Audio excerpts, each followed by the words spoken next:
Сәлем достар, бүгін біз қырыққабат қосылған құймақ дайындаймыз. 2 стакан жылы суға 1 шай қасық тұз, 1 ас қасық қант, 1 шай қасық дрож, 1 жұмыртқа,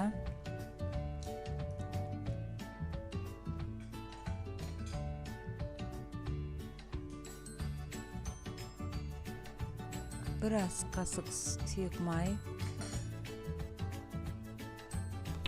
2 стакан ұн салып араластырамыз.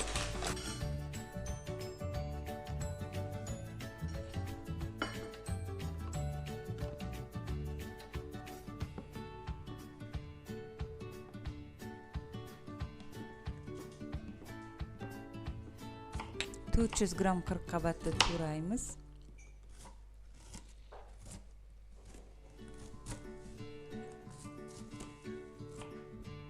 Табаға сұйық май құйып 15-20 минут пісіреміз.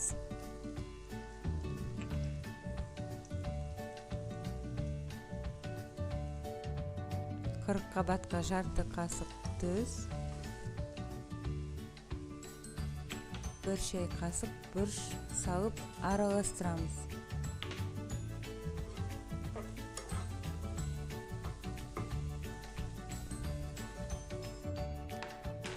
Қамырға дайындалған қырыққабатты салып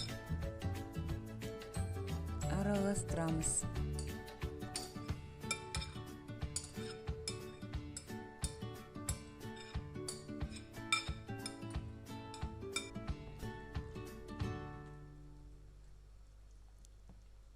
Табаға май құйып,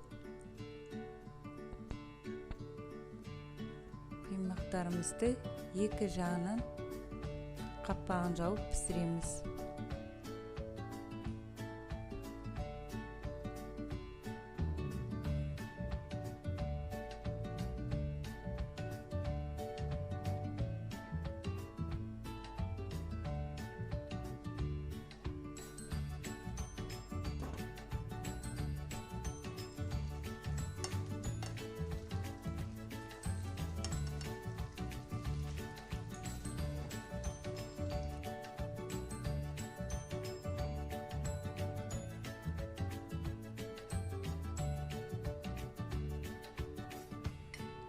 Астарыңыз дәмді болсын.